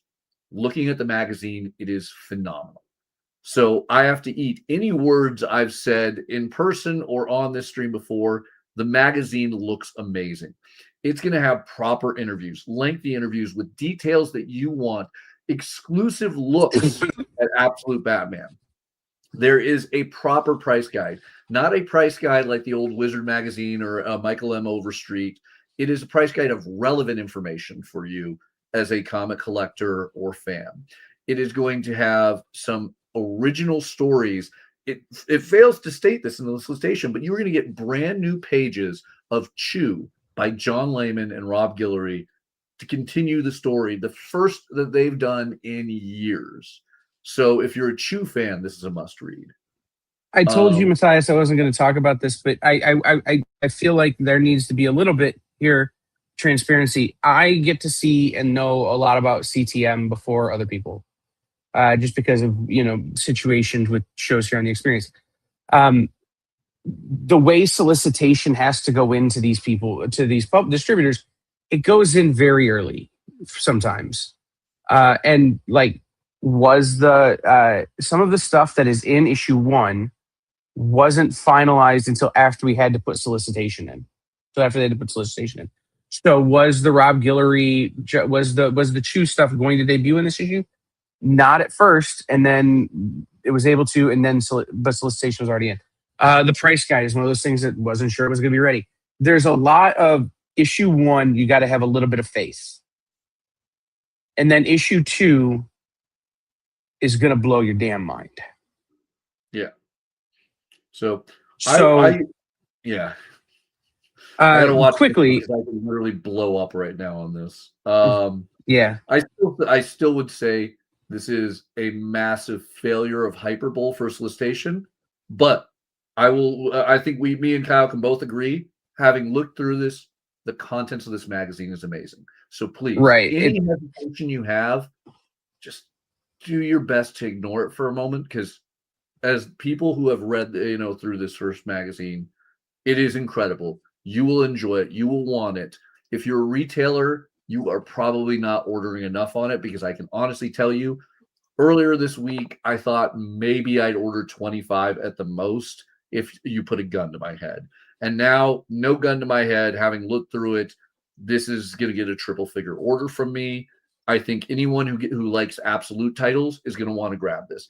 Anyone who ever read Chew is going to want to grab this. Anyone who used to like Wizard Magazine is probably going to appreciate this. And while it's easy to say, look, I can go online and there's a number of comic news websites, podcasts, and more where I can get free interviews, read news. I can find price guides, online. I can check eBay. This does bring you something unique and fun, not only nostalgic for fans of Wizard Magazine, but informative in ways that a lot of these podcasts and news sites don't have access to with the publishers. So I eat my words. This looks incredible and I think has great potential. And just as an ordering note, there are bundles available, which brings the price point for your store 4 stores down. But so that stores, there will be stores that they're $2.99 because they're a 42-page comic book, and this is what it cost me, right? There are stores that maybe handling them the way they handled Zdarsky Comic News, which my store charged me for Zdarsky Comic News. Check with your store and see how they're handling the book, right? And make sure they're ordering it if you want it, because again, it does kind of fall into that. Do we order Marvel Previews catalogs? Do we order the Dynamite Direct? Do we order? This is one of those things that if you want it, make sure your shop is ordering it and find out how they're going to handle it. Yeah, definitely talk to them. I think it's an amazing magazine, and I mean, $2.99 for that many pages, absolutely worth it. Absolutely worth it. Yeah, and that's exactly it, right? They wanted to make it big enough content that it would be worth it for the price if you were paying full price. If your store is handling it differently, they wanted it to still be a good value for your store. So that is one of those products that, like when we talked last week about the Please Inquire products, right? Stores are going to have to handle it the way that works for the store. Make sure you're aware before you go in expecting one thing and get something else. Yeah. So absolutely fun. So for those of you guys going back to, Kyle's comments on, the main DC universe and the Absolute universe and where it crossovers.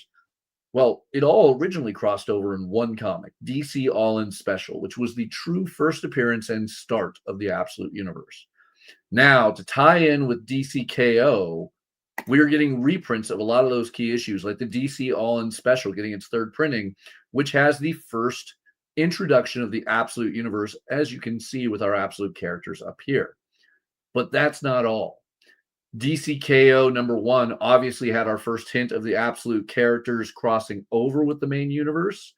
And on the 2nd printing, we got Absolute characters. That goes for a notable price on the aftermarket for small little icons of the Absolute characters. The new third printing of DCKO #1 does not shy away as you get full figure on a new Javi Fernandez cover of the Absolute characters if you still need DCKO #1 or just want a great Absolute cover. DCKO and DC are catching up as well with the various one-shots, some getting new covers, some just getting reprint covers of DCKO's Red Hood versus Joker, Harley versus Satana, and Night Fight. So, if for any reason you've fallen behind on this incredible series, now's your chance to catch up or get amazing new covers. All right. Kyle, I assume I'm not alone. You're a Little Mermaid fan, right? I want to be where the people are. I want to see them dancing.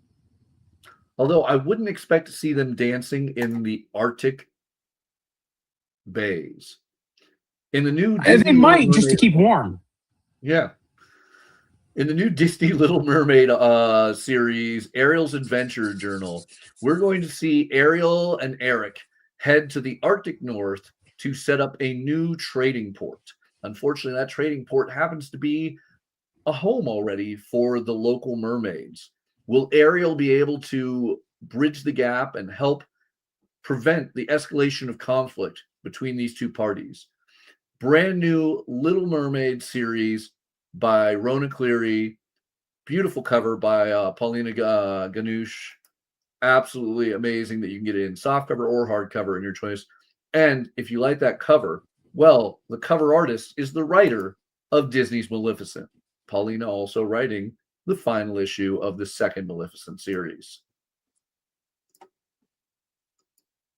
Then, as a Little Mermaid fan, I'm also a fan of the villain, Ursula. And Ursula gets a brand new series. I have not seen a smile like that on your face in a while. You excited about this one? I'm missing Danny Wayne. Did I miss the singing yet? No. I don't want to throw off the flow, but I feel like I made it in time. No. I sang earlier on, and that was the only time I will ever sing on this show, I assure you, was my Gaston intro. But I mean, if I was, it would be about some poor, unfortunate souls. So sad. So true. No, by the way, I will be singing every episode, probably. So, but no, I will say that no, Disney villain Ursula, right? Like, have you been following the more recent Little Mermaid talk about how Ursula maybe gave her a raw deal? How there's a lot of this is really more problematic when you look through the lens of today. I'm excited to have somebody take Ursula and just crank the villain knob up and snap it off, which is what Dynamite's going to do in this book, right? This Bob Quinn cover is great.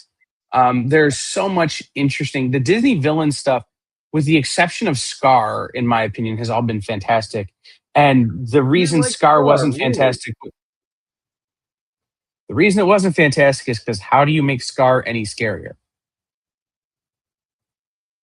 Right? Scar was already as badass as he was ever going to get. I'll give you that. Oh, that's the only reason it falls down a tier, and it was still a great comic. So the villain stuff has just been so good. So definitely throw it in. Greg wants a duet. See, I just wanted you to, act out Danny's statement right there of the body language. No.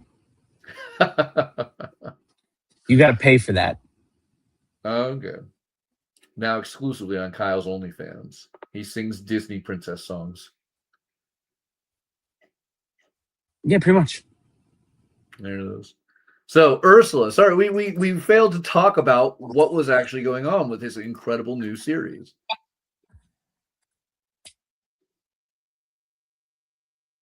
Go for it. Oh, I thought you were going to do it. Okay, so Ursula is going to be a prequel prior to the Little Mermaid film, prior to Ursula being stuck, simply trading wishes to these poor, unfortunate souls. Ursula was one of the 7 sea witches and gives a grand, massive new mythos to the character that truly drives me more into desiring this. Now, mind you, we've had some wonderful Ursula prequels. Dark Horse had a great Ursula miniseries, but this is going to be a very fun new take that is going to add a lot more lore and give us a lot of opportunity to have new tales featuring not only Ursula, but Triton and others in the Little Mermaid universe over at Dynamite. So stunning covers featuring our tentacled villainess. So making sure that you take a look and see which one you want. But with cover artists like Merc Andolfo, Jay Lee, and others, there is no failure on this. Then the big one for me that we got to talk about is the absolutes. As Kyle said, I shouldn't have to sell anyone. I would be shocked if there's any store out there that still has any of the 3 absolute hardcovers still in stock. Because if you did, it's not because you ordered perfect. It's because you over-ordered, because there's no such thing as ordering perfect on the absolute. Everyone is not ordering enough, is the simple rule. No one can figure out what the ceiling is on the absolute titles. So I am excited to not only see the absolute Batman, Superman, and Wonder Woman hardcovers back in print, they're going to have free Comic Book Day exclusive covers featuring the stunning Jim Lee artwork of our absolute trinity. So if you don't have it, or you're an idiot like me and have it a million different ways and still need more, get your pre-orders to your shop. On most free Comic Book Day things, I would not advise asking your store to specifically pre-order you one. It is talk to your store and see how they're going to handle free Comic Book Day. Because free Comic Book Day is not free for the comic shops. They are purchasing the comics they give away to you guys. But in the case of these free Comic Book Day hardcovers, these have a traditional MSRP on them. They have a notable cost to your stores. But if you let your store know you want the absolute Batman, absolute Superman, or absolute Wonder Woman hardcovers, I guarantee you they will be absolutely happy to order them for you. And let me stress again, if you're not reading Absolute Wonder Woman, it is the best of the Trinity. And Absolute Batman and Superman are only 6 issues in the hardcover. Absolute Wonder Woman is 7 issues. 7 issues. I know how fingers work and how to count. So get your orders in. Those are going to be amazing. A lot of great continuing series, a lot of wonderful ones, but one series that is continuing that I am beyond excited about is Green Lantern, because are we finally going to get the proposal of Hal Jordan to Carol? What are your thoughts? Do you think that Hal's going to finally, pop the question? I think that he's going to, and then in 50 issues, they're going to get married, but then they won't get married because Bane. Oh, Tom King isn't writing this. This is Jeremy Adams. What am I having trauma flashbacks? Sorry. Listen. Green Lantern has been really good of late. I'm not a huge Green Lantern fan, but even I've had to start paying attention to this story arc, right? Yeah. And do I think it's going to happen? Yes. Do I think it's going to happen in a way that we all find satisfying? Absolutely not, because then it wouldn't be DC Comics. I think they're going to throw a monkey wrench at everything. He's going to drop the ring, and it's going to turn into like a Red Lantern ring all of a sudden. And now they have a whole Red Lanterns problem. Like, it's going to be something like that.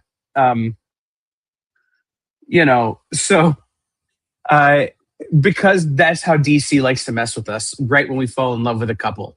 So I like how that's how I expect this to go. Tom King in the comments, like Tom needs defense, because Tom knows what he does. He's here to break my heart. He's here to break Catwoman's heart, Bruce's heart, and my heart. I've read, Mr. Miracle. I've read Strange Adventures. I've read enough Tom King to know that his goal is to make me cry, whether it's through unexpected lack of weddings and nuptials or through just tragic storytelling. Tom King is a brilliant writer. And look, no matter how brilliant he is, I can't forgive him for it. Look, and I still sold a ton of copies of that book. I'm not at all angry about how that went. I'm just saying, yeah, there was some definite trauma-related flashbacks that comes anytime somebody in the DC universe is about to get engaged or married. All I'm saying. All right. I want to point out whether or not they get engaged in this issue. Green Lantern 32 is the penultimate issue before we hit the big 600 return to legacy numbering for Green Lantern.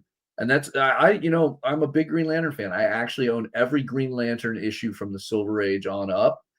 And I didn't realize we're nearly at 600. So that's kind of cool to have. All sorts of fun. Yeah. Harley Quinn, perhaps taking a new love, perhaps just teasing us all on the cover. It's kind of funny, though, when you have Althea on the cover, on so many covers with Harley, but the Valentine's Day cover is still Harley and Ivy. There's a statement right there for you. But big one I want to talk about. I'm excited about this. Hyde Street. I gotta do the B cover. I gotta do the B cover. Sisterhood and Mr. X-Ray coming together for what will likely be the Deal of Devils. This has me hyped. If you have not been reading Hyde Street, you are missing out on one of the best horror comics currently coming out. But of course, that shouldn't be surprising because it's the folks at Ghost Machine. It's Jeff Johns. Is there anything that they do that is ever subpar? No. Perfection. I cannot wait. This is going to be a big one. Yeah. So, and I'm going to mention it because Danny texted me and made sure I mentioned it. Retailers out there who are listening, place your orders for this. Be aware that there are bundles. This is the end of a story arc, and that issue 11 starts a new story arc that they will be doing bundle sales for you guys. So make sure you pay attention to the solicitation, like to all the details. That's the whole point. Just make sure if you're someone who places the orders for your shop that you actually read all the words, because I tried to read all the words and I just got a headache. So I had to ask Danny. So make sure you read all the words. Feel free to ignore all that. Yes. Kyle's giving all the insider baseball today. All right. All sorts of fun coming up here. We have more DCKO crossovers, more Chrissy Zulo Valentine's Day, the final issue of Justice League versus Godzilla versus King Kong, Volume 2. Lots of fun to be had. So make sure you check out lunardistribution.com. Take a moment with all of this. It's amazing. One I need to take a moment on is Nectar. Vault Comics is bringing Jeremy Robinson, the multi-award winning writer, to comics with this new Nectar series. He's actually done comics a few times in the past, but this one is a particularly just entrapping comic. I got a chance to read this in advance, and it is stunning. It is about a small island off the coast of Salem, Massachusetts, known as Misery. And there, butterflies are unleashed that drink human blood. It is beautifully drawn. It is hauntingly told, and it is a frightening concept to witness vampiric butterflies, because they're not drinking you dry like some over-the-top horror. It's little cuts. It's small amounts of blood. It is far too feasibly real, and it will make you look at butterflies completely different. Absolutely amazing first issue. I think that people will love it. It is worth, if you like out there horror, give Nectar a shot. Stop that. There's a great prose novel series that is set in the same place as Nectar called Misery Islands. I'm like, wait, I know that place from somewhere. Great prose novel horror set in that same place. It is a great place for a creepy story. All right. Now, properly in time for Black History Month, how about a new history of the DC Universe, focusing on some of our beloved characters from the Milestone era? And they've got Milestone Master back, Joseph P. Illidge, writing this with a collection of incredibly talented creators. I love this. It does a beautiful homage to the new history of the DC Universe Mark Waid just wrapped up. But with the Dakota incident, we're going to get all those awesome Milestone characters. I love all the homages in this. I mean, the 52 cover done right there. I mean, Joe Illidge, fresh off some incredible comics that he's been doing, like Bloodletter over with the Spawn universe. I am excited to see this revival of milestone characters and to see if this will bring us a new continuity integrating them. Yeah. All right. We are short on time, so I'm going to be a little quick. As always, take your moments to look through everything. Savage Dragon fans, if you missed out on issue 278, you need to go track that down. Ask your store to order it. It's still available through Lunar Distribution because it featured not only the Savage Dragon characters, but Popeye and Mickey Mouse, and not in traditional ways. So 279 is on my radar to see what insanity could unfold there. Then we'll talk about small favors when we get to our top 10, because I would love to talk about that. If you haven't checked out Spirit of the Shadows, which dropped this past Wednesday, we had a great interview with the creators about a month ago. You can still watch on the EXP's YouTube channel, but give it a watch. Grab that first issue and pre-order issue 2, because it is out there fun fantasy with some dark twists. More incredible DCKO crossovers and Chrissy Zulo Valentine's Days. Supernatural, which we just talked with Greg Pak about. I mean, look, it's got a jackalope. Need we say more? Look at that delightful jackalope. Tell me you wouldn't pet him, even with demonic eyes. And then one, as a fan of noir literature, I got to talk about The Peril of the Brutal Dark, an Ezra Kane mystery. It's Chris Condon and Jacob Phillips. Some of you might be familiar with this character and concept because back during the pandemic, Chris Condon, via his Patreon, offered 8-page stories for $1 that were beautifully drawn. And now they all seem to come together with a new series at Vertigo featuring the detective Ezra Kane, who seems like a mix of Dashiell Hammett and one of Dashiell Hammett's characters, like perhaps the Thin Man. It is an interesting fantasy crime noir tale that holds hints of Maltese Falcon and hints of Indiana Jones, and beautifully drawn by Jacob Phillips. It's everything I want. If you were a fan of like Ed Brubaker and Sean Phillips' criminal series, you're going to love this.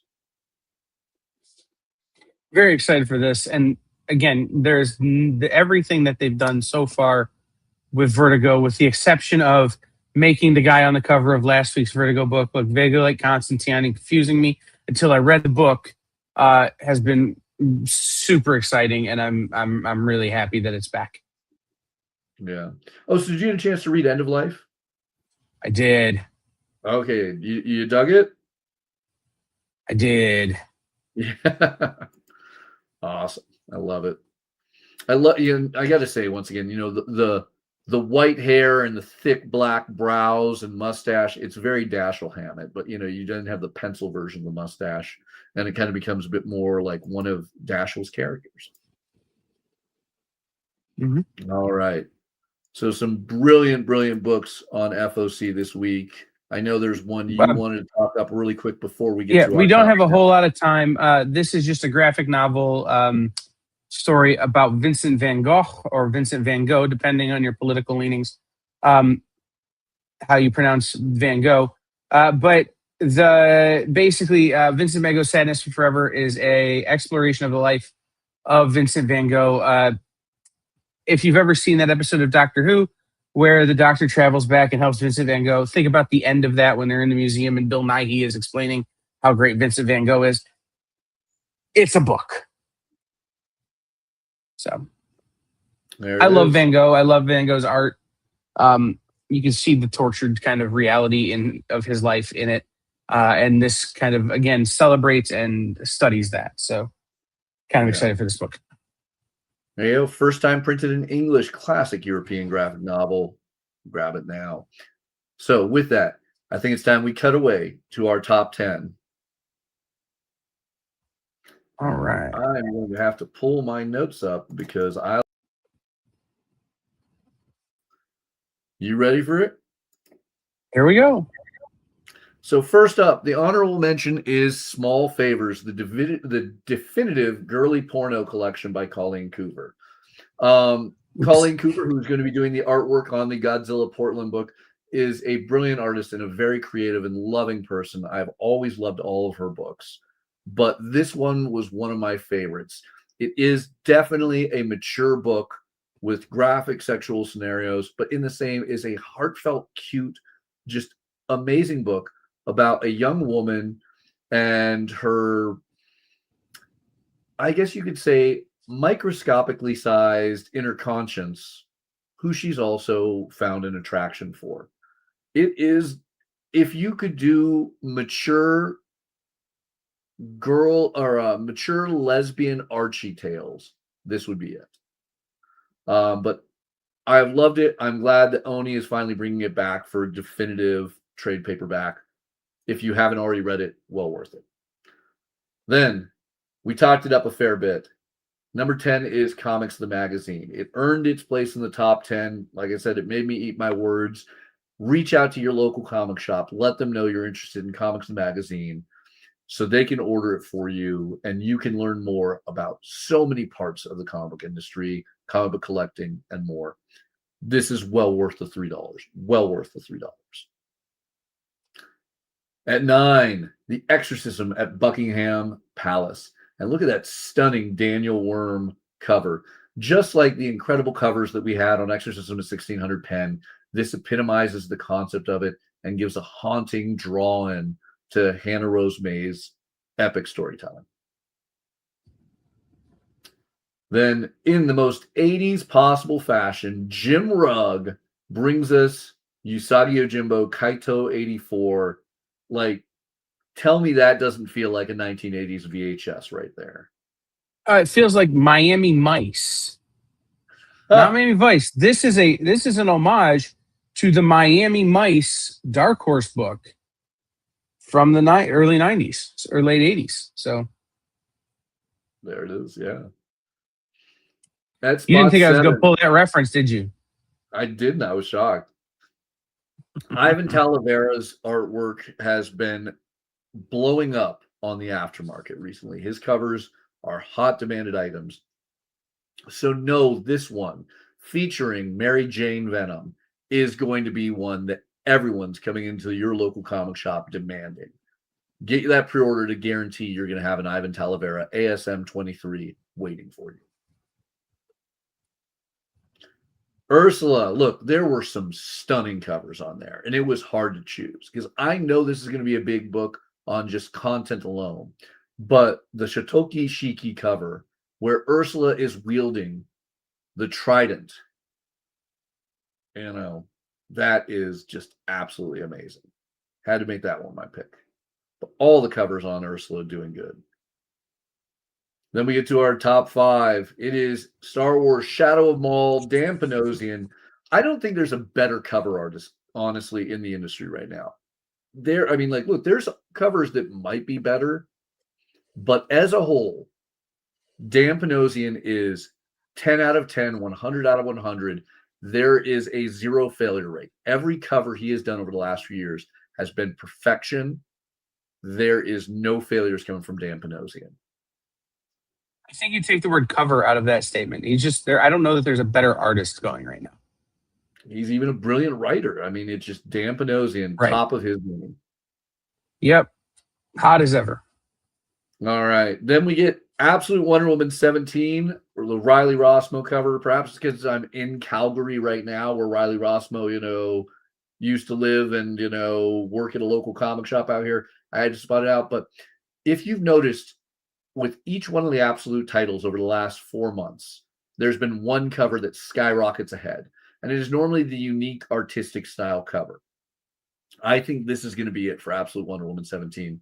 This Rossmo cover with our Pegasus skeleton in the background, the big, bold Amazonian look. This is going to be a huge one. And then the new Joker, or the new reimagining of Joker, perhaps the future absolute Joker, as Kyle has predicted. Dustin Nguyen paints us a new picture and a very literal form of painting of our new Joker on Batman #7. And I think this issue, there hasn't been an issue of the last 6 issues of Batman that hasn't sold out and done great, but I think this issue is going to bring it to whole new levels. Like, we're in a weird era, I have to admit, of comics doing better on later issues, which is an opposite of the history of comics. And it's very exciting to see. And I think it tells a lot of the great content being put in these books. This cover makes me uncomfortable. Let's move on. All right.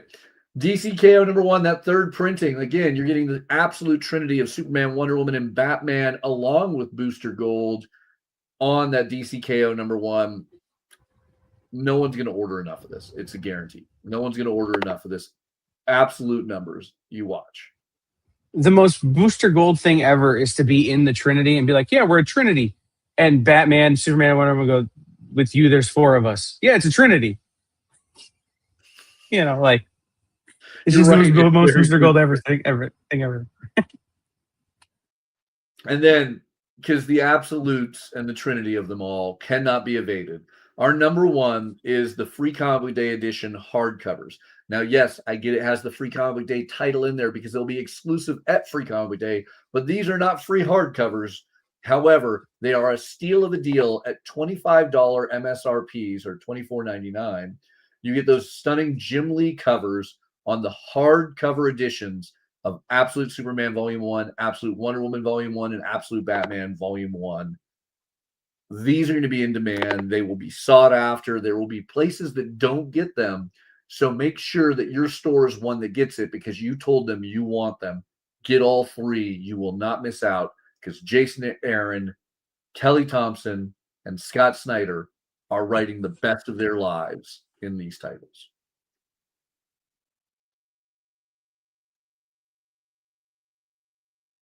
All right. With that, what do we have coming up this weekend? We did the schedule while your computer was rebooting. Oh, we did. Okay. Yeah. I had to find something to talk about. So just remember, Nick's art show tonight at 7 and Nancy tonight at 9. Sounds great. We'll be back next Friday with even more incredible books on FOC, as we are each week, with an amazing guest or guests talking about awesome books that they have on FOC. But I want to remind you all, get a chance to look over prhcomics.com, ludardistribution.com, rewatch the show 5 or 6 times if you need to, and then get your order to your local comic shop to guarantee those books. The sooner you do it, the better. Kyle, Awesome. It's always a pleasure. Oh, yeah. See you next week.